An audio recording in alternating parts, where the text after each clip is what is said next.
Elisa, welcome. Thanks so much for being here. Oh, thanks, Katie. I've been on here before and I'm so excited to be back.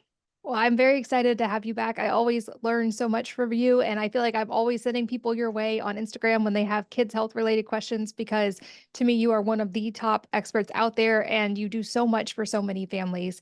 And in this podcast, I'm really excited to go deep on the concept of building resilience in our kids because I've talked about this a lot from an adult perspective, but I think actually, like everything, things are so much more powerful when we get to start them earlier in life. And I know that you have such a heart and a passion for really helping kids to have a super healthy foundation for their whole lives. Before we start jumping into the concept of resilience, though, I would love to just hear a little bit of your backstory of how you got into integrative pediatrics, because I feel like you are one of the few amazing voices in this field, and I would love to hear your journey through it. Oh, thanks, Katie. I'm honored.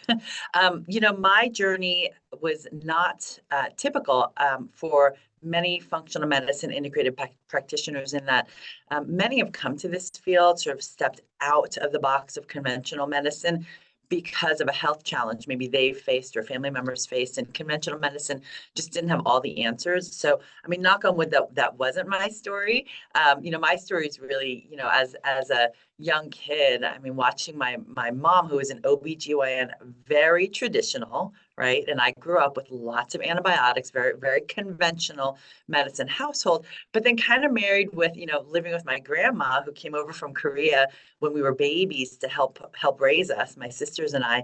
And we incorporated, we had herbal teas when we were sick, and it was just sort of a part of our, of course, you don't have to choose either or. Right. And so when I went into medicine, sort of stumbled upon it because I was not going to be a doctor. I was actually going to be a public health, policy advocate and a lawyer and always kids, right? I was going to go to Capitol Hill and lobby for kids' rights, which I did for several summers, but then I realized I really want to work with kids. And when I went into medicine way back in the early 1990s, there wasn't a lot of integrative medicine out there. It was actually called alternative medicine. If you're, older like me, there was a National Center for Complementary and Alternative Medicine, and now we've moved much more towards integrative pediatrics, integrative medicine, because we know it's really a melding of the best of all worlds. So, I have been on this path since the beginning, and I'm so glad because I tell my husband, who's my business partner and life partner, that I wouldn't practice any other way. This is truly the way that we can help kids thrive. Well, and like you, when I was younger, thought I was going to help change things through policy and politics and lobbying. And I'm grateful my life took a turn as well. And I'm also so grateful for the resource that is your new book, because I feel like, in a sense, this is the handbook that they joke about that doesn't come with our kids for how to really give them a healthy start. And in it, you talk about something you call whole child resilience. And I love this concept because I feel like this, like you touched on, it unites the best of all the worlds and also gives parents really practical steps for helping build that resilience in their children. Can you define that term for us and talk about what you mean by whole child resilience? Yeah, and through the past several years of craziness, the term resilience has come up over and over again, and it's so especially true for our children. As parents, what unfortunately conventional pediatrics has done, inadvertently, is really have in our minds the thing that we as parents want to run away from, the thing we're trying to avoid in our children. We don't want them to get sick. We don't want them to get stressed. We don't want them to X, Y, and Z because we're afraid of all the chronic health concerns that are out there. What integrated pediatrics does is really take a look at how do we build that resilience in our kids.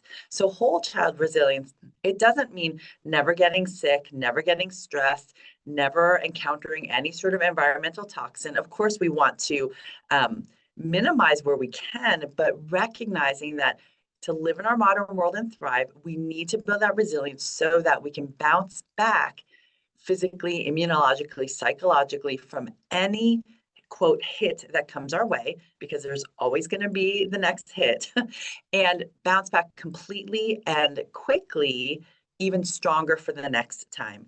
And there's this concept called cellular resilience. In fact, there's a paper called Cellular Resilience that I just love, because the authors note in their paper, it doesn't matter whether you fall. What matters most is whether you get back up again. I mean, that's our lesson in life, right? And as parents, that's what we teach our kids. But they note that as our cells get back up again from any cellular hit, again, environmental toxin, infection. I'm going to put psychological stress as a toxin there as well.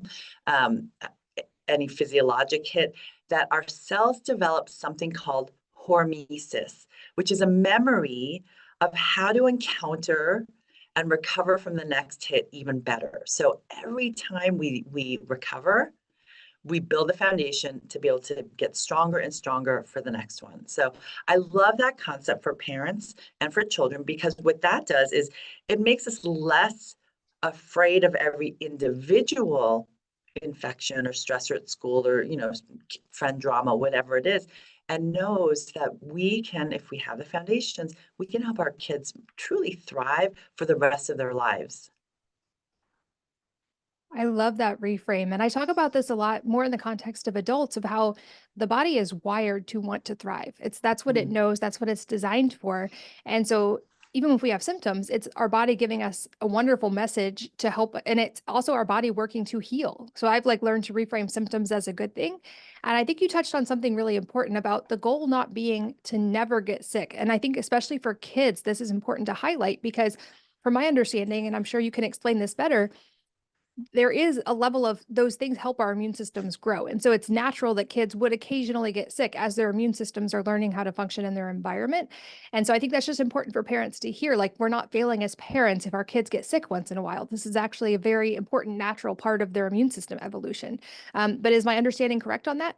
Yeah, 1000%.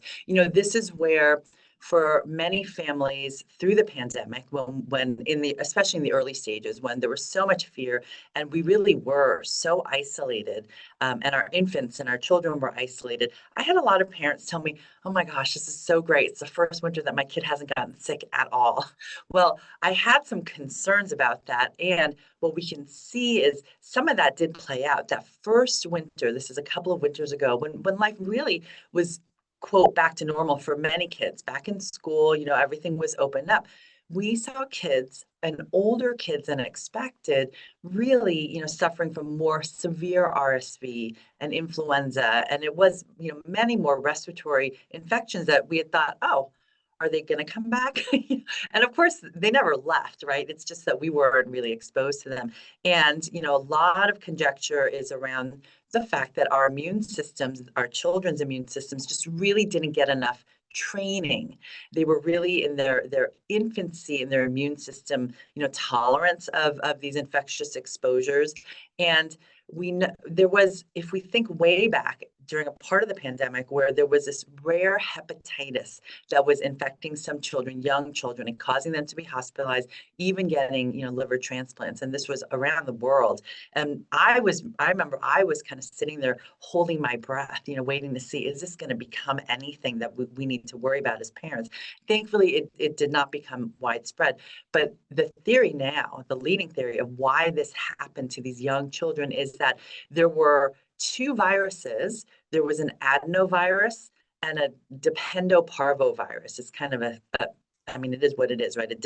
It requires your immune system to have other infections to activate it. And so these two very common viruses that most of us have had lots of exposures to, and we can build a little bit of immune tolerance to, these young children, having been sheltered from every single exposure in their early days of life, didn't have that immune tolerance, didn't have that immune exercise. And so we really do need, and I hear as parents, and I'm a parent too of two kids, I don't want my kids sick all the time, but we need to understand that when they do get sick, this is an opportunity to support them with an integrative pediatric approach, help them recover, and then help their immune systems get a little more muscle for the next time. That makes sense. And we're going to get to record another episode that really goes into the weeds of specific ways to help in certain scenarios. But you also talked about a lot of these things tend to spike in the winter. And I have my own theories about that, but why is it that we typically see a lot of these common illnesses on the rise in the winter months? I think there's so many different ideas out there. I think one of the biggest is that our kids just are not outdoors anymore. And so their vitamin D levels start to tank, which, to be honest, I do as a pediatrician measure vitamin D levels, 25 hydroxy vitamin D levels. I'm guessing more frequently than almost any pediatrician out there who isn't more integrative, knowing how important vitamin D is for immune health and brain health. So even in the middle of the summer, when kids are outside summer camp, getting that golden tan, they still, many of them still have either outright low, deficient, or insufficient levels of vitamin D. And of course, in the wintertime, in the Northern Hemisphere, where many listeners are right now, the sun's rays are just not quite as strong in any month, but the summer month to really get adequate skin conversion. So we start to drop, and our kids are also indoors more. So I think that's part of it.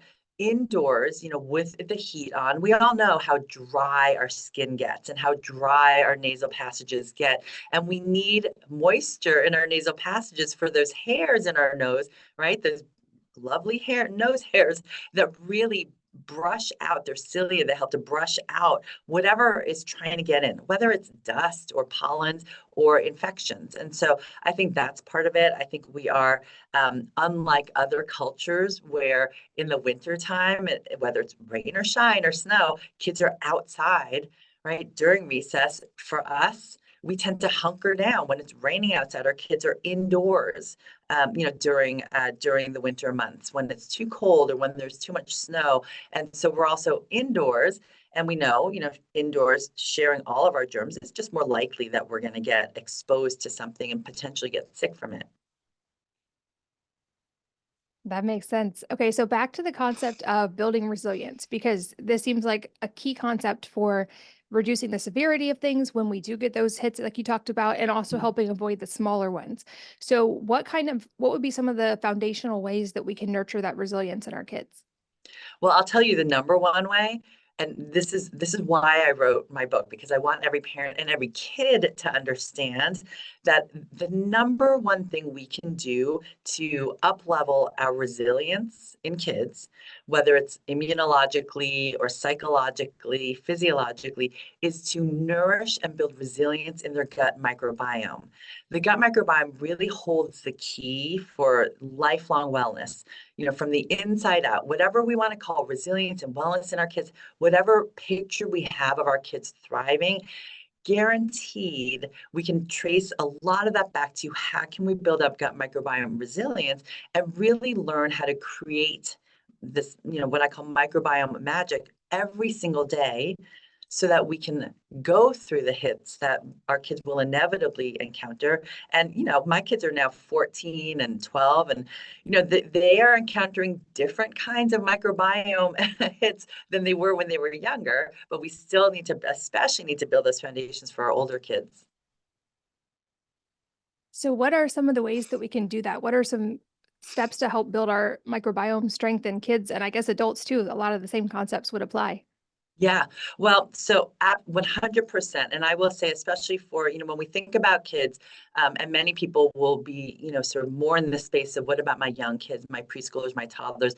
I will say with this emergency in mental health that we have in kids of all ages, but especially our teenagers, we need to look at how their gut microbiome impacts what's going on for our youth today, whether it's from their gut brain or their gut immune system connection. And so when we think about what can we do, what I want kids and parents to first think about are what are the biggest disruptors? What are the things that really are causing microbiome havoc, for them? And one of the number one things is our surge in ultra processed foods. And these ultra processed foods, they contain food additives and too much added sugar and non-nutritive sugar substitutes, both natural and artificial, and laden with glyphosate or herbicides that literally cause microbiome havoc. They distinctly and acutely disrupt the microbiome, cause something called gut dysbiosis, or an abnormal balance of the beneficial and the non-beneficial microorganisms in the gut, and can also contribute directly to leaky gut. So when we know that, we can help our kids make smarter, more nourishing decisions for their gut microbiome. That makes sense. And I love in the book that you talk about psychological stress and the link here as well, because like you said, this is something very much on the rise in very concerning numbers with our, especially our kid populations right now. And you mentioned the gut brain connection, but can you Mm. kind of delve into how those are connected and how psychological stress affects the gut and vice versa? Yeah, absolutely. So we just mentioned leaky gut, and when your gut becomes quote leaky, there are more spaces. The tight junctions between your small intestinal cells aren't as tight, and that allows pathogens or larger particles of food or other toxins to enter your bloodstream at higher rates than they should. We also get this kind of double whammy where our small intestinal cells have these finger-like projections called villi that are responsible for absorbing our nutrients. So at the same time that these things that shouldn't enter our bloodstream slip through those leaky gaps between our small intestinal cells, we also have our villi not absorbing nutrients as well. So we get this double whammy. Now, why is that important for our kids' gut-brain connections? Well, our microbiome is responsible for the vast majority of the neurotransmitters made in our body. So somewhere up to 80 to 90% of the serotonin, our feel good, kind of relax, help us sleep neurotransmitter is made by our gut microbiome. 50% of our dopamine. So if we're worried about our attention and focus, 50% of our dopamine is made by our gut microbiome. Our microbiome makes GABA and B vitamins. These are all considered postbiotics that help support our brain and our immune system and our metabolic our brain and our metabolic systems. Now, the other thing too with sleep, we know that many people have sleep disruptions, and over 400 times more melatonin is made by our gut than by our brain. So when we're having quote brain issues and we're looking towards mental health or sleep or stress or whatever it is, we need to look at, well, where is that stemming from? And when we look at that connection between the gut and the brain, which many listeners know, it's called the vagus nerve, right? It's that two-way information superhighway.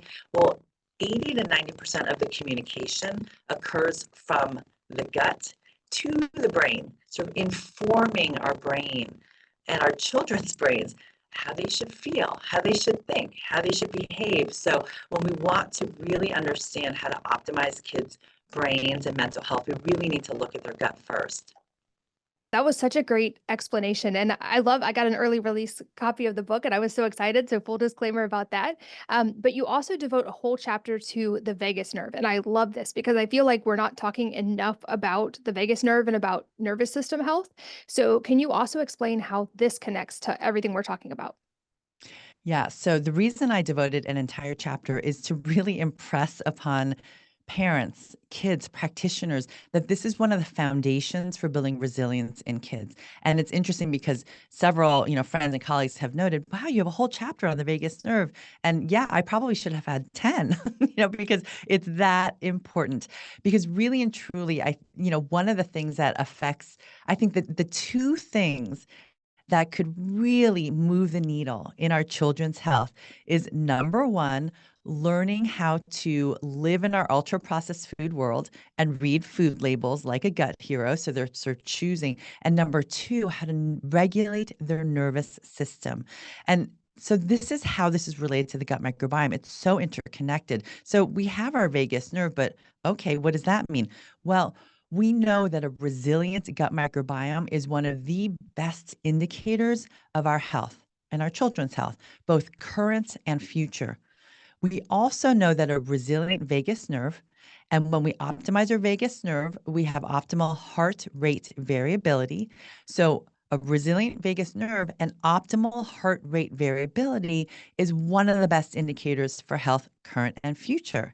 So, and that's why many people wear, like I do, my Aura ring to kind of measure our heart rate variability. So, What we know about this two-way street, though, is that for some kids and for some parents, changing the diet, right, to include more gut-nourishing foods or remove some gut-disrupting foods can be one of the most stressful things to think about. So when we improve heart rate variability in children, they don't just experience improved emotions like joy, which is so great, right? But they also have improved gut microbiome diversity. And in this one particular study, they found that improvement regardless of diet. So that is huge, right? So I tell parents and I tell practitioners, okay, you cannot meditate yourself out of a standard American diet, right? There's no way to, meditate your way out of, eating too much sugar and artificial colors and, all of that. However, if diet is one of the hardest things to change, well, then work on the vagus nerve. For the most part, working on the vagus nerve, optimizing heart rate variability, that's free. We can do that every day, right? And not only does that bring joy and beneficial emotions to our kids, when we do it with our kids, it improves our health and our vagus nerve and our microbiomes. So what would be some tips on ways we can do that? So I'm all about things that you can do every day, right? And, for a lot of folks, that meditation and mindfulness, yes, that can improve heart rate variability. That is one of the best ways to tone up, give our vagus nerve muscles. And what I talk to kids about is really when they think about, working out, right? What gets a workout every single day? Multiple times a day. It's our sympathetic nervous system, right? That part of our nervous system, our autonomic nervous system that goes into fight or flight, that has plenty of muscles, in kids and adults, right? What doesn't get enough practice. So its muscles are a little weaker. We need to practice throughout the day, every day, is our parasympathetic nervous system, which gets us into that rest, digest, and heal state, gets us practicing using our vagus nerve and optimizing heart rate variability. So it really is those things that we do every day that to regulate our nervous system that I think make the biggest difference. One of the easiest things to have kids and parents focus on is diaphragmatic breathing. Right? Just belly breathing. There's a super cute video with Elmo and rapper Common and singer Colby Calais on YouTube that is really cute, really fun. And it introduces this idea of belly breathing because when we breathe with our diaphragm and as we inhale, we kind of inflate that balloon in our belly, keeping our shoulders down. And as we exhale, we deflate that balloon, again, keeping our shoulders straight and even. We engage our vagus nerve. That's been shown to improve heart rate variability. So I'm always looking in the literature to what actually can move the needle on improving heart rate variability. Diaphragmatic breathing, absolutely. So that's why I open up the vagus nerve chapter with really how do we get into that belly breathing state? Because we should be doing that every single moment we breathe. Right, with every breath, but invariably throughout the day, we start breathing with our shoulders and kind of hunching up our shoulders to our ears. And that's not the way to engage our vagus nerve. So that simple thing, up are your shoulders by your ears? Okay, let's bring them down and practice breathing through our belly. Or if they're stressed in class or there's been some, an argument with a friend or their sibling. So that's one thing. The second thing I love all of these exercises you can do every day, but one thing that we want to help our children with is how to regulate their nervous system, how to stop and be present in the moment. That's one thing that kids and adults, we have a really hard time doing because we're always doing so much. And so it's called the five senses meditation. I tell kids, I call it the stop, look, and listen because as we've learned to cross the street, we learn to stop, look, and listen before we cross, for cars. And so the stop part is you just stop, have your kid, if you're walking to school, I used to do this with Kenzie on our way to school. So you just stop. Let's stop and take that moment. Let's allow ourselves to just have a moment to just regulate, calm, whatever words you want to use. And then we look with all of our senses. But because we use our visual input the most, we close our eyes first. And then you notice, what are you smelling? What are you hearing? What are you feeling on your skin? What do you taste in your mouth? And then finally open your eyes. And what do you see? And oftentimes you're going to see the colors are brighter. Oh my gosh, there was that bird in that nest and all the different things that you didn't notice before because you were rushing to school. And then we listen. So we take that moment to listen to how our body and our brains are feeling in that moment. So if we can just take those mindful moments, and we don't have to call them mindful moments, again, call them whatever way you'd like, but taking that moment is one of the best ways for kids to learn how to stop and regulate, even when they're stressed as high schoolers or college kids or beyond. I love that. And I know there are even, I'll try to find that link to that video you mentioned. And there are some great guided ones that are just talked through as well. I know my younger kids have enjoyed those sometimes at night, and it helps kind of downshift everybody into a more relaxed state. Mhm. And that breathing, I think the simple things are so often overlooked because of their simplicity, but it really does make a big difference when you do it consistently and regularly. And I feel like kids even adapt faster. Like if they just make, like you said, a little bit of time each day, they do start to see changes. Even my older ones that track HRV, they really do start to see changes pretty rapidly because their bodies are Yeah. still so responsive. So I'll make sure some of those links are in the show notes as well. Another aside, my high school kids are athletes, and I've learned that Mhm. box breathing in between sets of tempo runs, for instance, or with their workouts really makes a difference in their recovery as well. If you want a chance to see it play out very rapidly in real time, it really does make a difference quickly. I would love to also circle back to the gut microbiome a little bit more, because you talk about in the book creating microbiome magic with our kids. And I love your languaging because you make it very accessible to kids and connect the dots on how their bodies work in such an empowering way. But can you explain what you mean by microbiome magic and how to create that each day? Yeah. So just as I talk about whole child resilience, we need to think about whole gut resilience, because we have every day, our kids encounter every single day factors that can disrupt their gut microbiome. So the key isn't to avoid all of those. And in reality, there's honestly very little way that you can do that. When your kids are toddlers and babies, you have 100% control over what goes on their plate. But as your kids get older and they're going out with their friends or having sleepovers, you have less control. And rather than stressing about, oh my gosh, they had the artificial blue thing, right? Knowing that when you build the foundations of whole gut resilience, even their microbiome can go back to a healthier state. Because here's the thing, our microbiome, even after disruption, wants to go back to the state that it was in. So creating that foundation of a really, really optimal gut microbiome can set the foundations for, optimal current mental, physical, and immune health, and also future health as well. So and when we think about psychological stress, I just want to go back to that, because that is one of the factors that breathe, engaging our vagus nerve. But when we think about leaky gut, psychological stress can trigger leaky gut and the release of zonulin within 1 hour. Okay, so within 1 hour, all of a sudden, here we go, we have this gut disruption. So, but the key is not to avoid that psychological stress. Yes, we want to minimize it, but it's to give our tools these optimal ways to recover from that. So the same thing from our microbiome.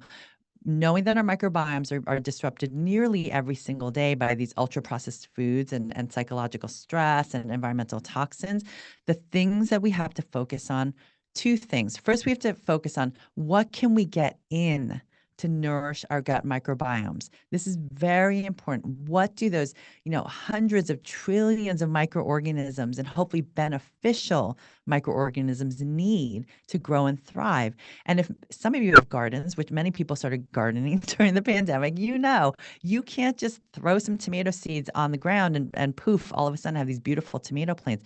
You need the right soil to nourish those plants and those roots. You need the right amount of sunshine and the right amount of water and even the right amount of love. Talking to your plants helps.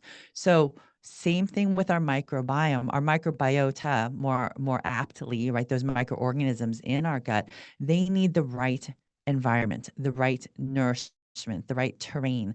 And so what they need, one easy way to remember this are the 3 Fs. So the first F is fiber. So fiber you get from plants. So fiber, 95% of Americans don't get enough fiber. And the World Health Organization has recognized this fiber gap worldwide. So if on average, let's say, American kids maybe need 25 grams or maybe a little bit less of fiber during their day, well, that seems like it shouldn't be so hard to do, because when we compare that to the Hadza people in Tanzania, with some of the richest gut microbiome diversity in the world, they eat 100 to 150 grams of fiber in a day. So we want to make sure that we're eating these plants on purpose, right? Making meals pop just with a little bit more fiber every day.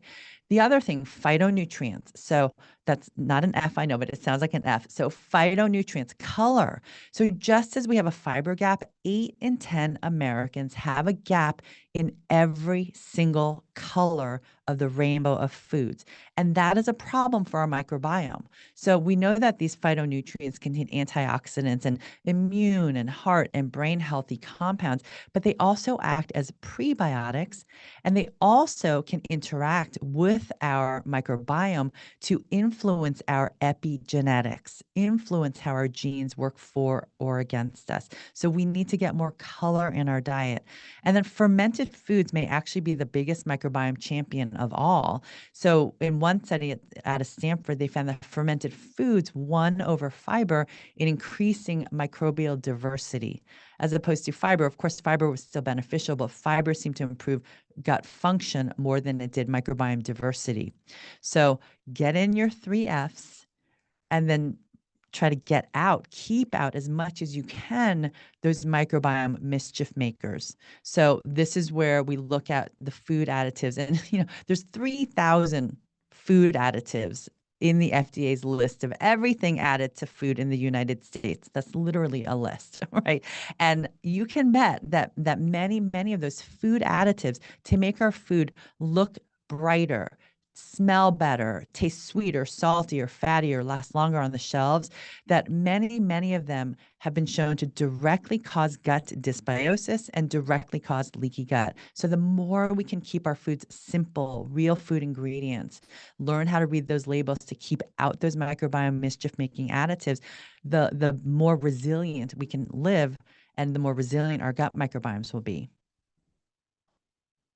And like we touched on already, I feel like the great news is kids respond so rapidly to these kind of changes. So you often will see them feel so much better very, very quickly, even faster than we do as adults when they start making these changes.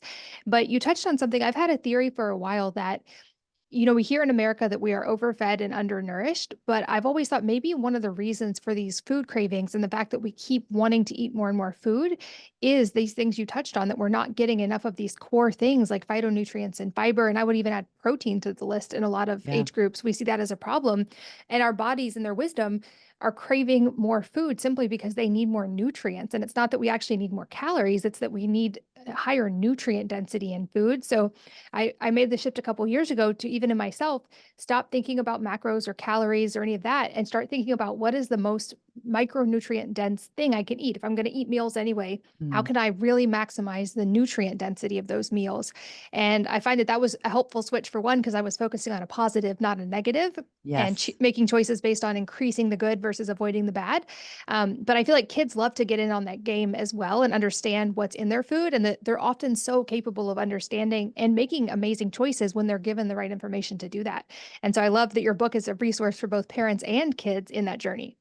Yeah, I want to point out, I mean, so many important things that you just said, because, one of the first things that we have to do as parents and as grandparents or caretakers caring for our kids is shift our mindset away from the idea that, oh my gosh, how could you deprive your kids of X, Y, and Z? All their friends are eating X, Y, and Z. Well, since when do we necessarily want all of our kids to be like every other kid, especially from a health standpoint, right?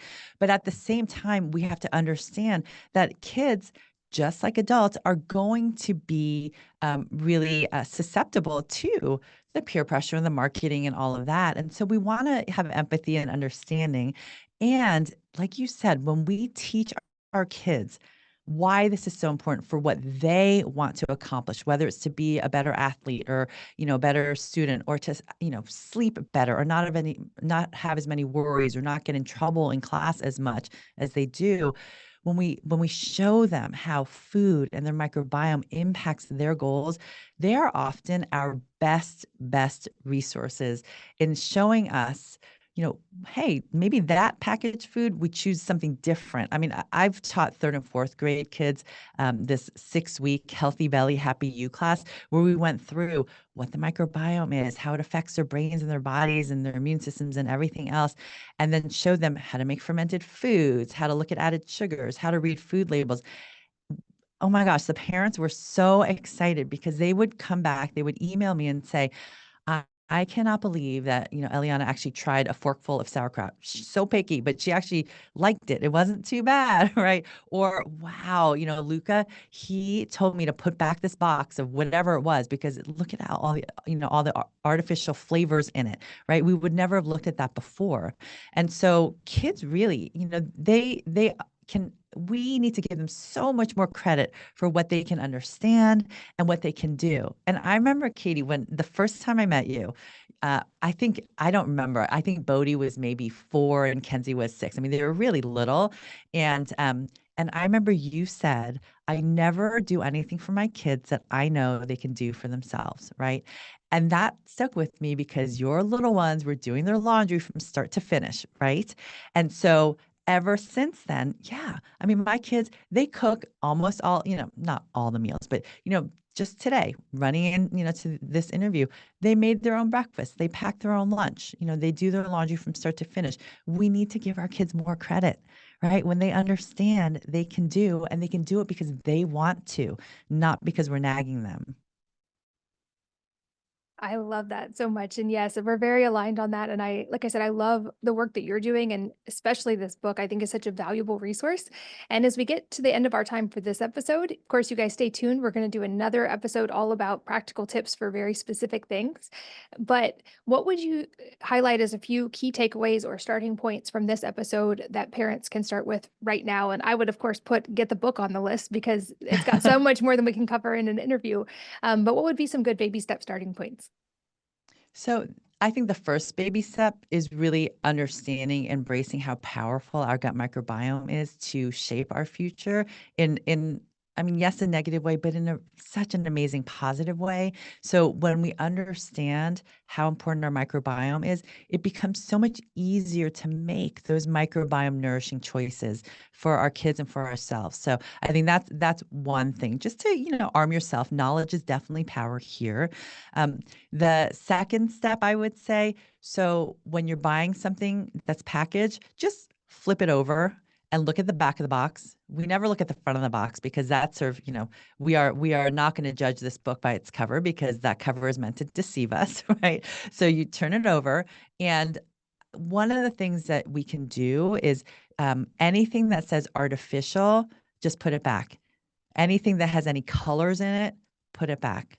So if we just do those two things, I mean, yes, there's a whole other, laundry list of things, but just if you just put back artificial and colors, that's going to make a huge impact. And I'll share a really short story because it still makes me cry when I think about this. It's, this little boy who, I mean, he was 6 at the time and he had sensory issues and, trouble with peers and trouble, in his own skin. He just, and his moods and was aggressive. And his parents came to me because his occupational therapist was so astute and said, there's something else going on here, right? It's not just quote sensory processing disorder, but there's something else going on. And so when we met, I mean, he was so just uncomfortable in his brain and his body, and it was really heartbreaking. And he couldn't get along with any of his soccer friends or kids in his class. He was almost being kicked out of kindergarten, and so we went through a potential list of things we could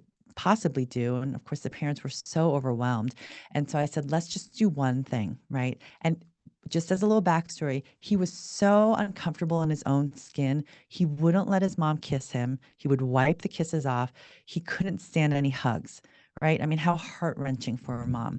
And so I said, let's do one thing. Let's take out all the artificial dyes, artificial, sweeteners and flavors because he was having Gatorade after his sports practices. Just take out the artificial, preservatives and the dyes from his diet. That's it, right? We'll take that one baby step, right? So they swapped out, the Gatorade for hydration drinks that that are so much better than what's on the market right now, that are marketed to kids. And we swapped some of his candies for, some of the natural dye candies.